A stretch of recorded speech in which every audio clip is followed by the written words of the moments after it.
Et salut les farfelous, on se retrouve aujourd'hui pour une nouvelle vidéo de présentation de pop. Je crois que c'est la 10e. Il me semble que c'est la 10e, je vérifierai. Donc 4 pop à déballer et à placer sur les étagères de derrière. On commence tout de suite avec la première, qui est pas une de mes préférées, que j'ai eue dans une sci-fi block. C'est une box d'une licence que j'adore, mais après la pop, je suis un peu moins fan. C'est une pop de Firefly. Alors la série, j'ai adoré, je suis vraiment dégoûté qu'il n'y ait qu'une saison. Après les pop, derrière, je suis pas fan des personnages en fait de l'univers de la série, c'est plus la série en elle-même que je kiffais, les personnages un peu moins, à part le capitaine, voilà. Mais, euh, mais ça fait quand même plaisir d'avoir du Firefly en pop. Je vais vous la déboxer. Et en plus, je crois que voilà, ça faisait pas longtemps que je faisais les pop quand j'ai eu ça. Et quand j'ai déballé, j'ai pas fait attention, j'ai jeté un peu tout. Et, euh,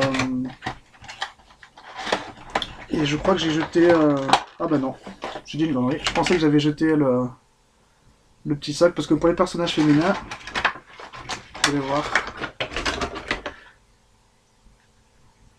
la tête est tellement grosse par rapport au corps. Le corps il est tout simple, tout fin, qu'il y a besoin d'un socle. Je pensais que j'avais pas le socle, mais c'est peut-être sur une autre pop, je ne sais pas.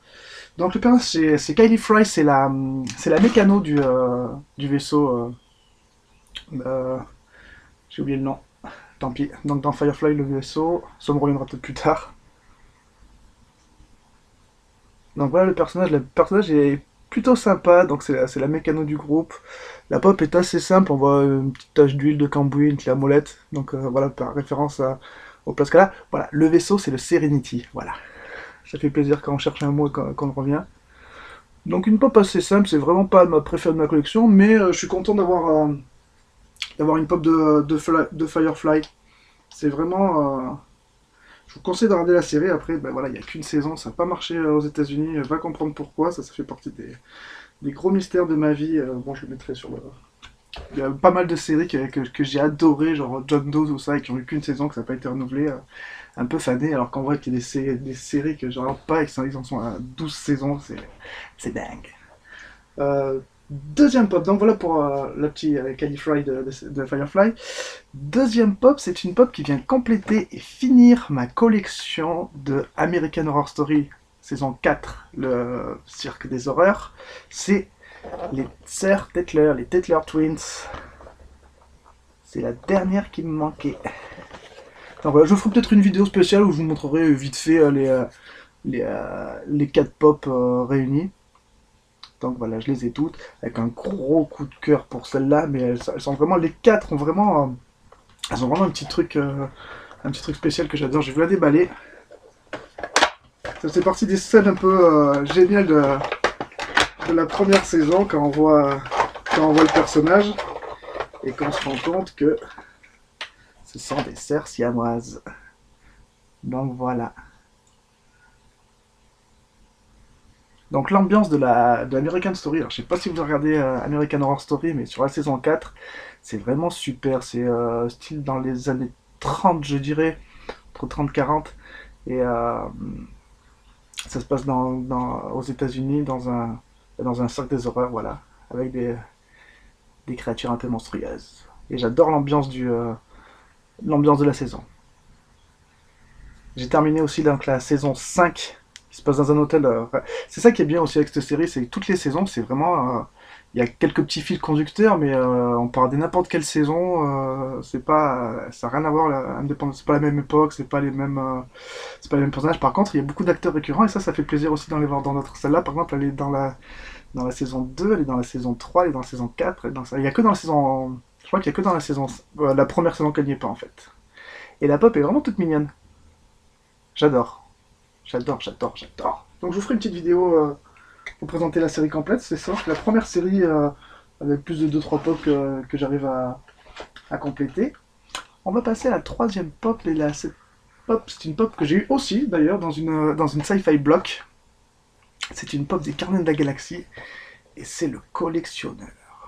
Je vous montre derrière c'est les pop qui font partie de cette collection. Ah, tiens, dédicace à toi Ronan. Dans la box, on pouvait avoir celle-là ou Yundu. Donc les deux malais. parce qu'elles sont vraiment super belles. Et ouais, le Thanos, j'aimerais trop l'avoir un de ces quatre aussi. Je vais vous le déballer, je vais vous montrer comme elle est vraiment super bien faite. Au niveau des détails et tout, j'adore.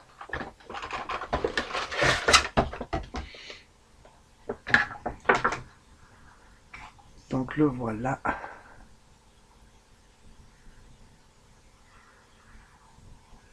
Avec sa petite barbiche, les cheveux blancs, son manteau en peau de bête. Tous les détails, je vais m'approcher un peu plus, pour montrer tous les détails un peu du costume. Voilà. Avec la petite boule qui tient dedans, qu'en fait, à l'intérieur, il y avait la pierre de l'infini, ou de l'infinité, je sais plus. Parce que ce qu'on retrouve sur le gant de Thanos après. Donc le personnage joué par Del Toro. Petite apparition, mais assez remarquée quand même. La pop est vraiment super belle. Je vous montre les détails de la peau de bête derrière, tout ça. Avec les yeux un peu fermés comme ça, l'air. Je sais pas quel effet de style ça donne sur les pop quand ils font ça. Au départ, je pensais méchant, mais c'est pas vraiment un méchant, donc je ne sais pas. Voilà. Et la dernière pop, qui est la pop préférée de toute ma collection, que j'ai eue dans une Star Wars Mugger Bounty, il s'agit du Chewbacca Flocked version épisode 7. D'ailleurs, je l'avais mis dans une boîte de protection. Et je vais enfin la déballer. Donc je vous montre l'intérieur de la boîte. Je vous montre derrière la collection. Je veux toujours le BB-8, ça n'a pas changé. Et la merveille.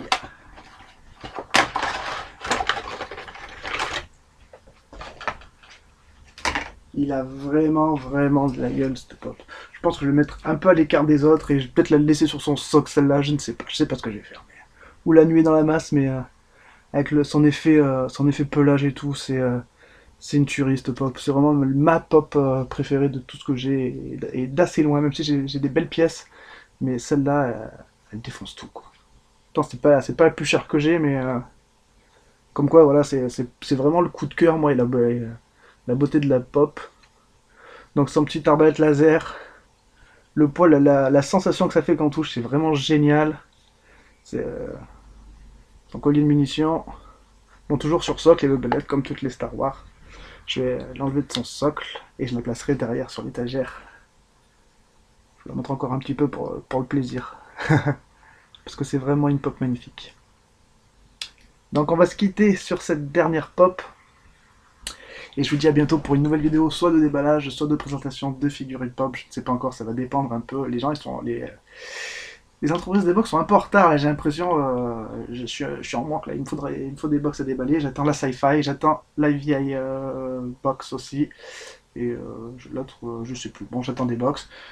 Donc soit j'ouvrirai une box, soit ça sera des présentations de pop. Mais je vous dis de toute façon, à très bientôt les gars. Ciao.